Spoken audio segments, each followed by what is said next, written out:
შალვა პაპუაშვილი შავი ზღვის ეკონომიკური თანამშრომლობის ორგანიზაციის საპარლამენტო ასამბლეის გენერალურ მდივანს ასაფ ჰაჯიევს შეხვდა. შეხვედრაზე აღინიშნა, რომ საქართველოს დელეგაციას პაპსეკში ყოველთვის მნიშვნელოვანი წვლილი შეჰქონდა ორგანიზაციის საქმიანობაში და ახლაც როგორც პაპსეკის თავმჯდომარე ქვეყანა დიდი პასუხისმგებლობით ეკიდება ამ შესაძლებლობას.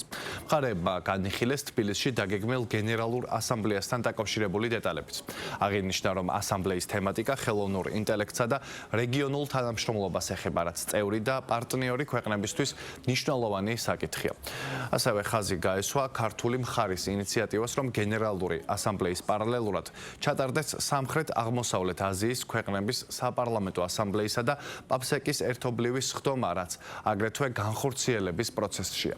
შალვა პაპუაშვილმა განაცხადა, რომ პაპსეკის პრეზიდენტის რანგში აქტიურად ჩაერთვება სხვადასხვა საერთაშორისო ღონისძიებაში.